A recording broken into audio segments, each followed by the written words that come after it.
Nur puji pemain Persikabo yang tetap semangat saat Liga 1 vakum. Pelatih Persikabo 1973 Jajang Nurjaman memuji profesionalitas anak asuhnya. Menurut dia, meski kepastian kompetisi masih samar, para anak asuhnya tetap semangat berlatih. Seperti diketahui, Liga 1 ditunda setelah berjalan 11 pekan. Penundaan kompetisi yang hingga kini sudah berjalan hampir 2 bulan ini dilakukan pasca insiden Stadion Kanjuruhan setelah penundaan berjalan 1 bulan. Ada beberapa klub yang meliburkan tim seperti Madura United FC yang hingga kini masih libur. Namun Persikabo 1973 hanya berlibur 2 pekan yakni dari tanggal 5 sampai 19 Oktober. Setelah itu, tim berjulukan Laskar Pajajaran itu melakoni latihan rutin tiap hari hingga saat ini. Persebaya berharap jadwal lanjutan Liga 1 tak bentrok dengan Piala AFF. Publik sepak bola nasional sedang memperbincangkan kembali bergulirnya Liga 1 2022-2023. Kabarnya, Liga 1 akan dihelat lagi pada Desember mendatang. Masalahnya, Piala AFF 2022 yang merupakan pesta sepak bola Asia Tenggara akan berlangsung pada 20 Desember 2022 hingga 16 Januari 2022. Jadwal yang berbenturan itu tentu saja akan berdampak pada pemanggilan pemain klub untuk membela timnas Indonesia.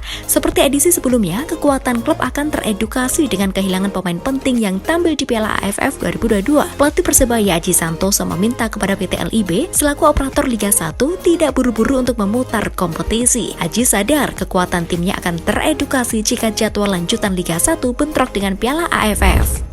Pemain Timnas Indonesia U20 diwajibkan nonton Piala Dunia 2022. Timnas Indonesia U20 diwajibkan menonton Piala Dunia 2022 Qatar. Saat ini, tim berjulukan Garuda Nusantara itu tengah berada di Spanyol untuk menggelar pemusatan latihan. Para pemain Timnas Indonesia U20 disebutkan juga sudah menyaksikan partai pembuka Piala Dunia 2022 antara Qatar melawan Ekuador pada Minggu 21 November 2022 malam waktu Indonesia Barat. Asisten pelatih Timnas Indonesia, Nova, mengungkapkan tujuan para pemain Timnas Indonesia U20 memantau Piala Dunia 2022. Marcelino Ferdinand dan kawan-kawan disebutnya dapat mengambil ilmu sepak bola modern dari turnamen 4 tahunan tersebut.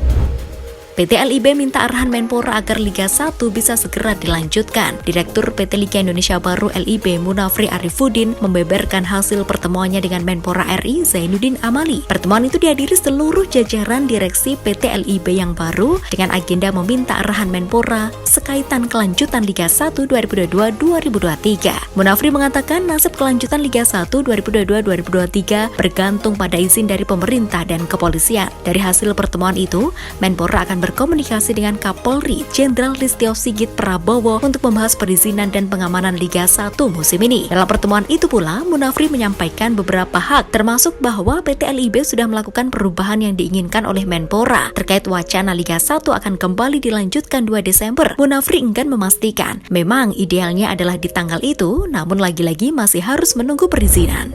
Pemain Timnas Indonesia U20 dilarang main sliding di kotak penalti. Pelatih Timnas Indonesia U20 Sintayong mengingatkan para pemainnya untuk lebih berhati-hati di kotak penalti sendiri dan jangan mudah menerjang pemain lawan. Arahan Sintayong itu merujuk dari tindakan pemain Timnas Indonesia U20 Zaki Ashraf yang melanggar personil Slovakia U20 di kotak penalti sendiri. Padahal ketika itu Timnas Indonesia U20 tengah di atas angin karena unggul lebih dulu atas Slovakia U20 berkat gol Rafael Strauch pada menit ke-28. Setelah kebobolan, konsentrasi tim Garuda Nusantara mulai oleng. Puncaknya berlangsung pada menit ke-84 saat Justin Hubner mencetak gol bunuh diri untuk membuat Slovakia U20 comeback menjadi 2-1. Sadil Ramdhani ucapkan salam perpisahan pada Sabah FC. Kerjasama pemain Timnas Indonesia Sadil Ramdhani bersama Sabah FC sepertinya segera berakhir. Pesepak bola 23 tahun itu baru saja memberikan salam perpisahan. Sadil Ramdhani direkrut klub Liga Super Malaysia itu pada Februari 2021. Ketertarikan Sabah terhadap Sadil tak lepas dari andil pelatih mereka, Kurniawan Dwi Yulianto, yang notabene asal Indonesia. Setelah hampir 2 tahun merumput di klub tersebut, Sadil dikabarkan akan pergi dan berkarir di Eropa. Hal itu terlihat dari unggahan di Instagram pribadi miliknya pada Senin 21 November 2022. Selain mengunggah foto dirinya dengan pelatih Sabah FC, Om King Sui dan para pemain, Sadil juga menuliskan kalimat perpisahan.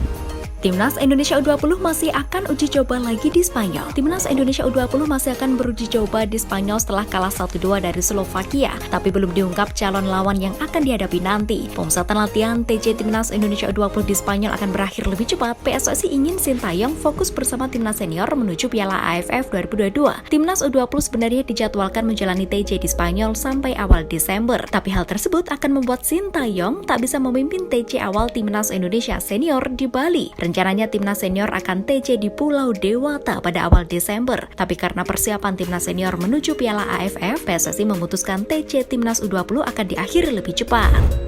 Luis Mia harapkan Liga 1 lanjut Desember bukan sekedar wacana. Pelatih Persib Bandung Luis Mia berharap rencana lanjutan Liga 1 2022 bukan sekedar wacana. Sebelumnya PT Liga Indonesia baru mempersiapkan 3 skema jadwal kelanjutan Liga 1, yakni lanjut pada 18 November, 25 November, atau 2 Desember. Pada perkembangan terakhir, PT LIB menyebut bahwa kelanjutan Liga 1 paling realistis adalah 2 Desember. Hal itu diungkapkan Ferry Paulus selaku Direktur Utama Anyar PT LIB setelah rapat umum pemegang saham RUPS luar biasa. Menanggapi hal itu, Persib pun bersiap-siap untuk berkompetisi lagi. Program latihan untuk mempersiapkan diri menuju kompetisi pun sudah disusun Luis Mia selaku pelatih kepala tim.